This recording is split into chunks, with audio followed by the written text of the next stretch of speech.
ବର୍ତ୍ତମାନ ଟାଇମ୍ରେ ବହୁତ ପିଲାଙ୍କ ମନରେ ପ୍ରଶ୍ନ ଉଠୁଛି କି OASF କେବେ ଆସିବ, ଡିଷ୍ଟ୍ରିକ୍ଟ କନଷ୍ଟେବଲ୍ କେବେ ଆସିବ। OASF ତ ପାଖାପାଖି ବହୁତ ବଡ଼ ବଡ଼ ୟୁଟ୍ୟୁବର୍ ମଧ୍ୟ କହିଥିଲେ କି 2025 ଫାଷ୍ଟ ଆଡ଼ିକି ଆସିବ। କ'ଣ ପାଇଁ ଆସିଲାଣି, କ'ଣ ପ୍ରୋବ୍ଲେମ୍ ହେଲା, ବୋଧେ ଆସିବନି, ସେଥିପାଇଁ ମୁଁ ପଢ଼ା ଛାଡ଼ି ଦେଇଛି, ଆସିଲେ ମୁଁ ପଢ଼ିବି, ନହେଲେ ଫିଜିକାଲ୍ ଆସିଲେ ମୁଁ ଫିଜିକାଲ୍ କରିବି। ପିଲାମାନଙ୍କ ଏମିତି ଭାବନା ରହୁଛି।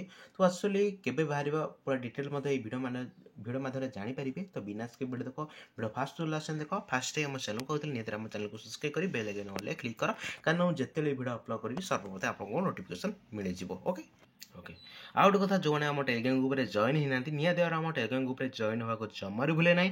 କାରଣ ଟେଲିଗ୍ରାମ ଗ୍ରୁପ୍ରେ ଜିକେ ହେଉ ବା କୌଣସି ମେନ୍ ଇମ୍ପୋର୍ଟାନ୍ସ କ୍ୱେଶ୍ଚିନ୍ ହେଉ ପ୍ରୋଭାଇଡ଼ ମଧ୍ୟ କରିଥାଏ। ନିହାତି ଭାବରେ ଆପଣମାନେ ମଧ୍ୟ ଦେଖିପାରୁଥିବେ। ମୋଟିଭେସନାଲ୍ ଭିଡ଼ିଓ ହେଇଗଲା, କୌଣସି ଜବ୍ର ଅପଡ଼େଟ୍ ଆସିଗଲା, ରେଜଲ୍ଟ ବାହାରିଲା, ଆଡମିଟ୍ କାର୍ଡ଼ ଆସିଲା, ସବୁ କିଛି ଡିଟେଲ୍ସ ମଧ୍ୟ ଆମ ଟେଲିଗ୍ରାମ ଗ୍ରୁପ୍ରେ ମଧ୍ୟ ଅପଡ଼େଟ୍ ଦେଇଥାଏ। ନିହାତି ଭାବରେ ଆମ ଟେଲିଗ୍ରାମ ଗ୍ରୁପ୍ରେ ଜଏନ୍ ହେଇକି ଡିସ୍କ୍ରିପ୍ସନ୍ ବକ୍ସ ଲିଙ୍କ୍ ମିଳିଯିବ, ସେଇଠି କ୍ଲିକ୍ କରିକି ଜଏନ୍ ହେଇପାରିବେ। ଓକେ। ଆଉ ଯାହା ବି ଡାଉଟ୍ ଅଛି ସେଇଠି ମୋତେ ମଧ୍ୟ ମେସେଜ୍ କରିପାରିବେ। ଓକେ। କେବେ ଆସିବ OASF, କେବେ ଆସିବ ମୁଁ ଆପଣଙ୍କୁ କହିଦେଉଛି। 2025ରେ ଆସିବ ମାନେ ଆସିବ, ଆପଣମାନେ ଟେନସନ୍ ହେବା କିଛି ଦରକାର ନାହିଁ। ମୁଁ ଆପଣଙ୍କୁ କହିଥିଲି ଗୋଟେ ରିକ୍ରୁଟମେଣ୍ଟ ବାହାରିବା ଏତେ ଇଜିଲି ନୁହେଁ। ଓକେ। ତ ତେଣୁ ଆପଣମାନେ ବର୍ତ୍ତମାନ ଗୋଲ୍ଡେନ୍ ଟାଇମ୍ ରହୁଛି, ଏଇ ଟାଇମ୍ ହିଁ ତୁମର ଗୋଲ୍ଡେନ୍ ଟାଇମ୍ ରହୁଛି। ଆପଣ ଯେଉଁ ଭାବୁଛନ୍ତି କି ମୁଁ ଆସିଲେ ପଢ଼ିବି, କିଛି ବି ମୁଁ ଆପଣଙ୍କୁ ସଦାବେଳେ ଗୋଟେ ଜିନିଷ କଥା ହିଁ କହିଛି, ଆପଣମାନେ ଏବେଠୁ ଯଦି ପଢ଼ାପଢ଼ି କରିବେ ତାହେଲେ ନିହାତି ଭାବରେ ଆପଣଙ୍କ ସିଲେକ୍ସନ୍ ବହୁତ ଜଲ୍ଦି ହେବାର ଅଛି। ଓକେ। ଯଦି ଆପଣମାନେ କହିବେ ମୁଁ ମାନେ ରିକ୍ରୁଟମେଣ୍ଟ ଆସିଲେ ପଢ଼ିବି, ତାହେଲେ ଆପଣଙ୍କ ସିଲେକ୍ସନ୍ ନ ହେଇପାରେ, ବଟ୍ ଡେରି ହେଇପାରେ ବା ନ ହେଇପାରେ। ତ ତେଣୁ ବର୍ତ୍ତମାନ ଟାଇମ୍ ହେଉଛି ଗୋଟେ ଗୋଲ୍ଡେନ୍ ଅପରଚ୍ୟୁନିଟି ଟାଇମ୍। ଓକେ। ତ ଏଇ ଟାଇମ୍ କେବେ ହାତ ଛଡ଼ା କରନ୍ତୁ ନାହିଁ। Continue physical, continue written practice କରିଥାନ୍ତୁ। 2025ର OASF 100% ବାହାରିବ, ଏହାକୁ ଟାର୍ଗେଟ୍ ନେଇ ନିହାତି ଭାବରେ ପଢ଼ାପଢ଼ି କରନ୍ତୁ। ଓକେ। ଆଉ ଗୋଟେ କଥା କହିଦେଉଛି, ଆପଣ ବର୍ତ୍ତମାନ ଟାଇମ୍ରେ ହୋମଗାର୍ଡ଼ କିଛି ଡିଷ୍ଟ୍ରିକ୍ଟରେ ଫିଜିକାଲ୍ ମଧ୍ୟ ହେଉଛି। କିଛି ପିଲା କ'ଣ କରୁଛନ୍ତି ନା, କିଛି ପିଲା ଫିଜିକାଲ୍ରେ ତାଙ୍କ ଜୀବନ ହାରି ଦେଉଛନ୍ତି। ଆପଣ ନ୍ୟୁଜ୍ ଫ୍ୟୁଜ୍ ବଗେରା ଦେଖୁଥିବେ, ଏବଂ ମୁଁ ବି ଖବର ପାଇବାକୁ ପାଇଲି ଯେ ପିଲା ପ୍ରାକ୍ଟିସ୍ କରୁନାହାନ୍ତି physical, direct home guard direct physical କରୁଛନ୍ତି। ବର୍ତ୍ତମାନ ଟାଇମ୍ରେ ଆପଣ ଜାଣିଥିବେ କମ୍ପିଟେଟିଭ୍ ଏତେ ହାଇ ଗଲାଣି, ଗୋଟେ ହୋମଗାର୍ଡ଼ ଗ୍ରୁପ୍ ଡି ପୋଷ୍ଟ ହେଲେ ବି ମାନେ କହିବାକୁ ଗଲେ ମାନେ ବିଟେକ୍ ପିଲା ହିଁ ସେମାନେ ଆପ୍ଲାଏ କରୁଛନ୍ତି। ବର୍ତ୍ତମାନ ଟାଇମ୍ରେ କମ୍ପିଟିସନ୍ ଏତେ ବି ହାଇ ହେଇଗଲାଣି। ତ ତେଣୁ ଆପଣଙ୍କୁ କଣ୍ଟିନ୍ୟୁ ପଢ଼ିବାକୁ ପଡ଼ିବ, କଣ୍ଟିନ୍ୟୁ ଫିଜିକାଲ୍ କରିବାକୁ ପଡ଼ିବ। ଯେଉଁମାନେ ଅଫିସିଆଲ୍ ପୋଷ୍ଟ ପାଇଁ ପଢ଼ୁଛନ୍ତି ସେମାନେ କଣ୍ଟିନ୍ୟୁ ପଢ଼ିବା ପାଇଁ ହିଁ ପଡ଼ିବ, ନିଜକୁ ଟାଇମ୍ ଦେବାକୁ ହିଁ ପଡ଼ିବ। ଠିକ୍ ଅଛି।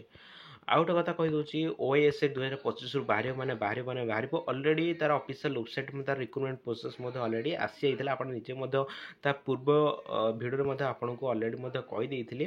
ଓକେ। ଟେନସନ୍ ହେବା କିଛି ଦରକାର ନାହିଁ। 2025 ମଧ୍ୟ ଆସିବ। ଆପଣଙ୍କର ଗୋଲ୍ଡେନ୍ ଟାଇମ୍ ହେଉଛି ଏଇ ଟାଇମ୍। ଆପଣ ନିଜଠୁ ଯଦି ଏବେଠୁ ଜଗିଦେବେ, ପଢ଼ାପଢ଼ି କରିବେ, କଣ୍ଟିନ୍ୟୁ ଫିଜିକାଲ୍ କରିବେ, ନିହାତି ଭାବରେ ଆପଣମାନେ କିଛି ମଧ୍ୟରେ ସକ୍ସେସ୍ ହେଇପାରିବେ। ଓକେ।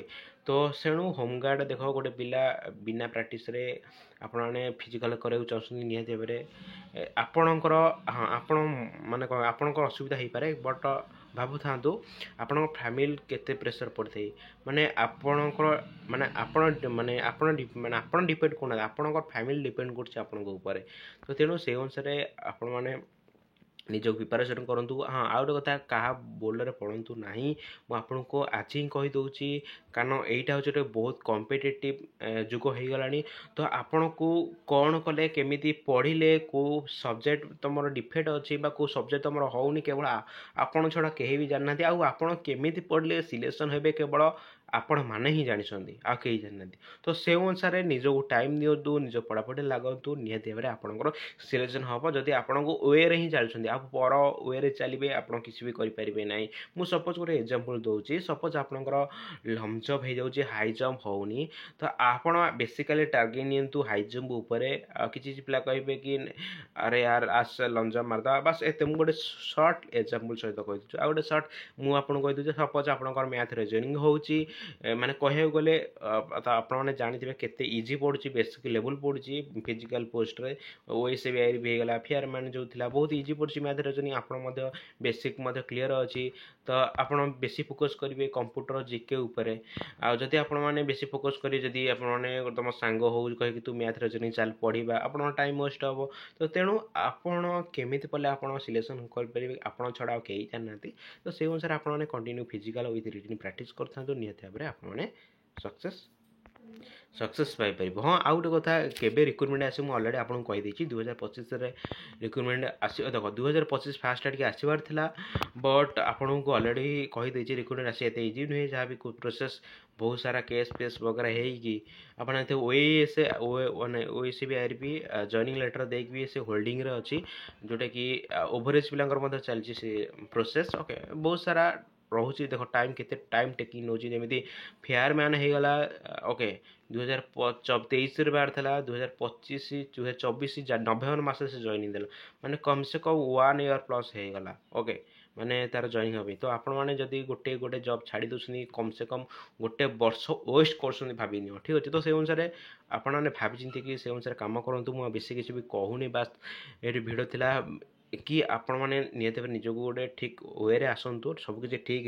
हो आपने पढ़ापढ़ी ध्यान दिंतु कंटिन्यू फिजिकाल रखु बास एतिकी ध्यान दिंतु कि निज निज वे चलतु एवं निज उपर टाइम इन्वेस्ट करूँ ओके आजिकल टाइम रे ओके जहाँफल कि आपने सक्सेस बहुत जल्दी हो पारे बास एतिकी आ किसी ना रोचे देखा नेक्स्ट वीडियो से जय जगन्नाथ।